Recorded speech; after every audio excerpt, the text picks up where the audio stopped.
Bonjour, j'espère que vous allez bien. Bon, moi ça va un petit peu mieux. Je me remets d'une mauvaise grippe là qui a duré quand même quelques jours. Ça s'entend encore à ma voix d'ailleurs, je crois. Euh, alors on va regarder ensemble les énergies du mois de janvier. Je vais faire des vidéos peut-être un petit peu plus courtes pour ce mois de janvier. Euh, Aussi pour préserver ma voix, j'espère que j'arriverai au bout des 12 vidéos de chacun des signes. Bon, en tout cas, j'espère que vous allez bien. Et, euh, et on va regarder tout de suite le premier signe. Alors, le prochain signe, les lions. J'espère que vous allez bien, les lions. Alors, j'espère aussi que vous allez avoir de belles énergies pour ce mois de janvier. Premier mois de l'année 2023. Alors, pour les lions. Quoi de neuf pour les lions? Alors, un message. Voilà. Faire le ménage. Carte 21. Alors, faire le ménage, bien sûr, ça peut être vu au sens propre comme au sens figuré. C'est vrai que le mois de janvier, pour beaucoup de personnes, c'est le mois des bonnes résolutions. Faire le ménage dans sa vie, ça peut vouloir dire de faire du tri dans ses relations, faire du tri dans ses occupations aussi. Il y a peut-être des choses en trop ou des choses à mettre en place. Ça peut être tout simplement faire du ménage chez soi, faire du ménage dans sa tête. Bon, alors on va voir avec l'oracle de Shine si on a un complément d'information. Alors, pour les lions, la paix. Voilà, donc faire du ménage, faire du tri, faire des choix, mettre en place de nouvelles décisions, de nouvelles résolutions, faire des choix de vie. Tout ça vous amènera la paix ou une forme de paix ou de tranquillité. Donc après, c'est à vous évidemment de voir comment ça résonne dans votre vie. Alors, on va regarder avec l'oracle du soleil cette fois-ci, ce qui peut se produire dans les temps à venir en 5 cartes. Alors, pour les lions, pour le mois de janvier 2023. Alors, l'état d'esprit, ce qui peut venir en contrarier les projets ou les sources du problème. En haut, l'énergie qui arrive, qui vient, le résultat, et au milieu, la finalité, c'est-à-dire ce qui peut se produire un petit peu plus loin dans le temps ou dans un deuxième temps. Alors,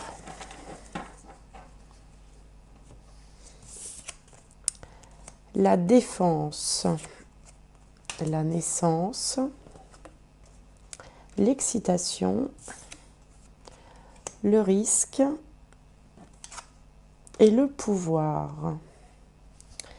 Alors, donc il n'y a pas de planète ou de maison qui se dessine en particulier, puisqu'on a du Mars, Vénus, Lune, Mercure et Saturne. Donc on va commencer par l'état d'esprit qui s'appelle la défense, Mars en taureau. Mars en taureau, ici c'est représenté par la maison 2, il peut être question des biens matériels, des préoccupations financières ou des préoccupations immobilières. Mars en taureau vient signaler que vous essayez de sauver les meubles, préserver l'essentiel, conserver les acquis. On est plus dans la préservation de ce qu'on a que réellement dans la conquête d'avoir autre chose.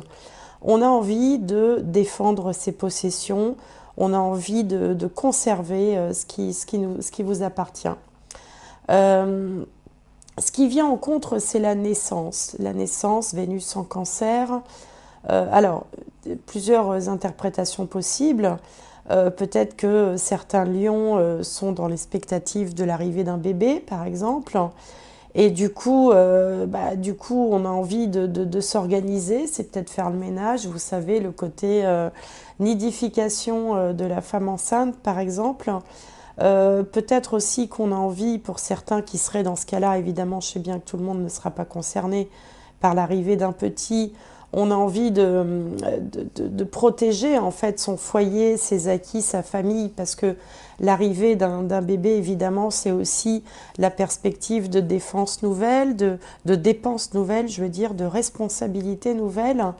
Et donc, on a envie un petit peu de fortifier, en fait, de voir son foyer comme un lieu de fortification qu'on a envie de protéger.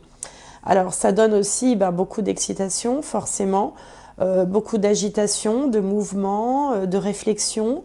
Mercure en Gémeaux, c'est très très vif comme ça, il y a beaucoup de turbulences, peut-être qu'on passe un petit peu par différentes phases où on ne sait plus trop où donner de la tête, pour arriver quand même à préserver l'essentiel. Et le résultat de tout ça, c'est qu'on va oser, on va prendre un risque, mais un risque calculé, hein, parce que ici le risque est représenté par le signe du Bélier, mais Saturne, c'est quand même la planète la plus raisonnable qui soit. Donc on va parler de risque calculé, pour pouvoir justement être prêt, être fin prêt par rapport à ce qui peut se présenter de nouveau et qui arrive un petit peu comme quelque chose qu'on n'attendait pas. Non pas que ce soit une mauvaise nouvelle, mais la carte de la naissance est positionnée en contre, donc il y a peut-être un événement, il y a quelque chose, alors évidemment, c'est pas forcément une grossesse, hein. Ça peut être tout simplement l'arrivée de quelqu'un, l'arrivée d'un événement, de quelque chose, qui fait qu'à la fois on est excité et en même temps on veut préserver l'essentiel, et en même temps on est prêt quand même à prendre un certain nombre de risques, mais dans la mesure où ce sont des risques calculés. Alors il y a tout un jeu d'équilibre qui se met en place, à la fois pour... c'est comme si on était à la fois en attaque et en défense, hein. En défense ici, en attaque là, avec une prise de risque, mais calculée, je dirais même qu'elle est tellement calculée qu'il n'y a plus tellement de risques à la fin, hein. Parce que bon, Saturne, c'est quand même pas la planète qui fait n'importe quoi. Au contraire, elle va solliciter la raison, elle va solliciter le côté raisonnable en fait de vos actions, de vos décisions. Et au bout du compte, vous allez y arriver parce que ce qui s'ensuit après, c'est le pouvoir. C'est-à-dire que vous allez réussir à préserver cet équilibre en intégrant la nouveauté qui est arrivée sans prévenir, que cette nouveauté soit une proposition, une opportunité, une offre d'emploi, un enfant, une rencontre, pourquoi pas. Vous allez passer un peu par toutes les phases d'une espèce d'effervescence, d'affolement comme ça, mais vous allez tout à fait retomber sur vos pattes et préserver cet équilibre. Au passage, il faudra sûrement prendre des décisions, faire le ménage, comme disait la carte, mettre en place des choix, mettre en place des résolutions, faire une sorte de tri ou un plan, en fait, un genre de plan pour pouvoir arriver à intégrer cette nouveauté sans que cela perturbe complètement vos acquis. Alors, on va voir avec le tarot si ça nous donne plus de détails sur le dénouement de cet événement qui arrive, de cette nouveauté qui se présente dans votre vie et qui, dans un premier temps, vous perturbe un peu, vous met en position défensive avant de mieux attaquer, entre guillemets, pour faire face à ce qui se présente et l'intégrer dans votre intérêt, en fait. Alors,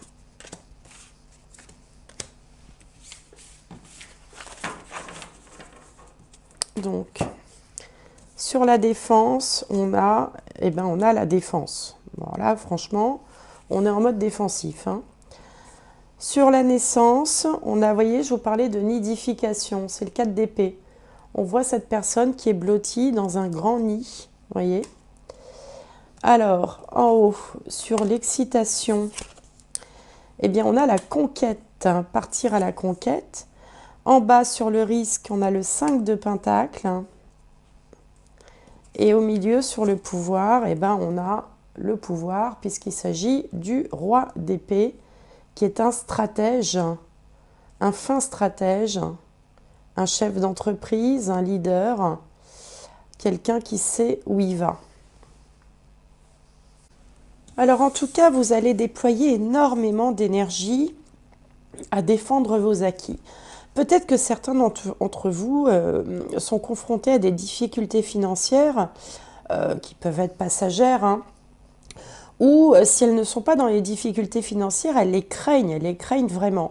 On sent que voilà, le risque que vous ne voulez pas prendre, ou en tout cas le risque calculé, est directement lié à la peur de manquer.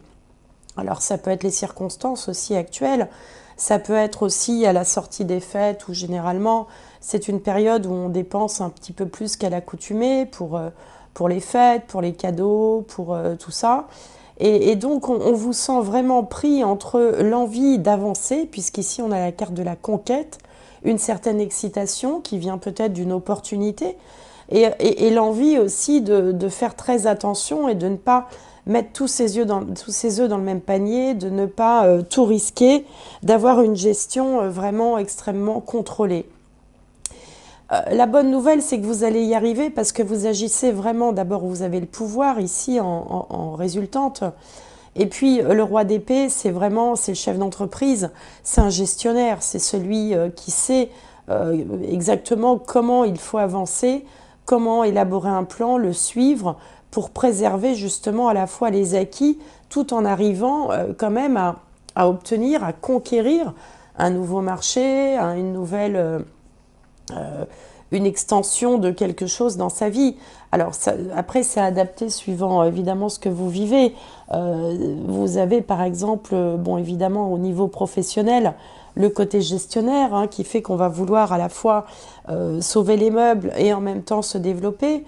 Mais si on est dans quelque chose de plus personnel, on peut vouloir, par exemple, améliorer ses conditions de vie, son confort, mais en même temps faire attention à ne pas y mettre toutes ses économies. Ou alors, on peut aussi vouloir eh bien, accueillir un enfant,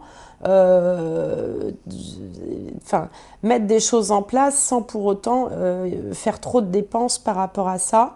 Il y a un côté quand même extrêmement raisonnable qui se dessine, qui n'est pas très lion. Non pas que les lions soient pas raisonnables, mais les lions sont des gens quand même signes de feu, qui sont généralement mus par leur passion, qui aiment avancer, qui aiment donner libre cours en fait à leur imagination, à leur créativité.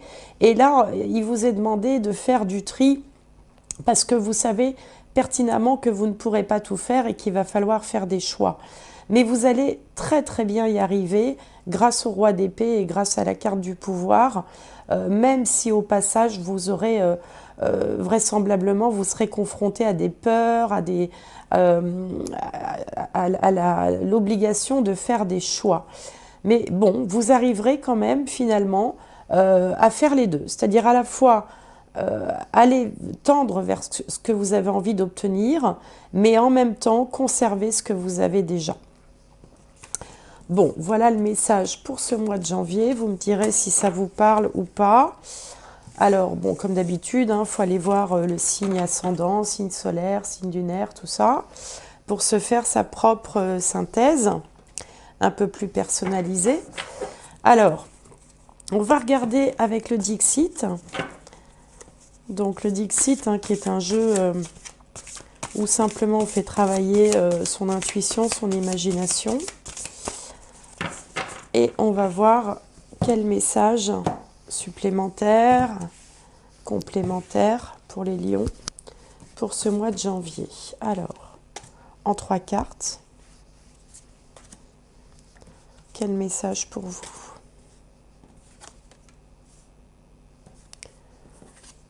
Alors,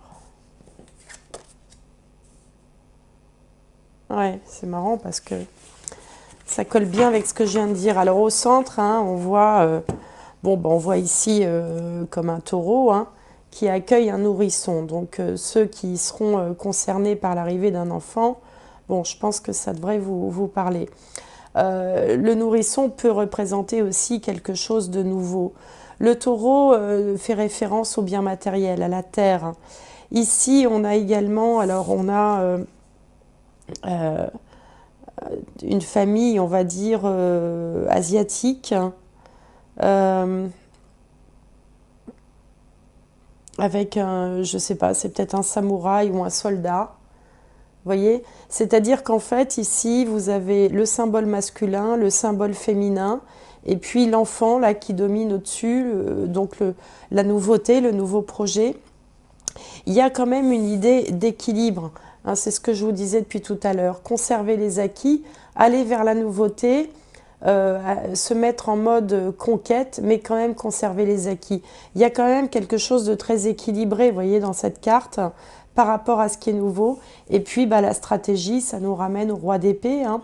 Le roi d'épée, vous voyez, avec ici un jeu d'échecs. Donc un jeu d'échecs, c'est un peu une bataille, hein. Enfin, c'est pas un peu d'ailleurs, c'est une bataille, c'est une guerre entre les noirs et les blancs. Et donc au milieu, on a l'harmonie qui est retrouvée, puisque au milieu de l'échiquier est plantée une épée, au sommet de laquelle on a une colombe de la paix qui nous ramène à cette carte-là, hein, que j'ai tirée au début. Donc en fait, voilà, il y a dans cette nouveauté qui arrive, il y a cette envie, ce besoin de préserver un équilibre entre je vais de l'avant ou je ne fais rien et j'attends, je conserve ce que j'ai ou j'essaye d'en avoir plus.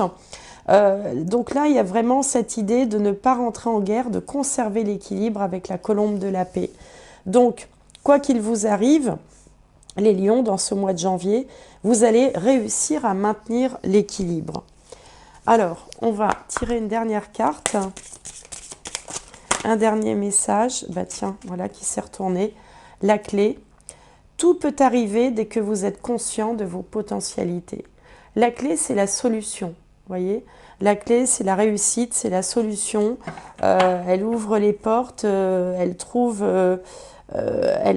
des, bah oui, des solutions aux problèmes, hein, aux problématiques. Donc, tout peut arriver dès que vous êtes conscient de vos possibilités. Bah écoutez, voilà, les lions, hein, je ne sais pas ce qui va vous arriver au mois de janvier. Quelque chose de nouveau, peut-être que vous n'attendiez pas, qui va peut-être vous faire paniquer un petit moment, mais pas longtemps, parce que vous allez réussir à obtenir tout ce que vous voulez, comme vous le voulez, et à préserver cet équilibre que vraiment vous aviez envie de conserver. Je vous souhaite un excellent mois de janvier. Merci de m'avoir suivi jusque-là, et à bientôt.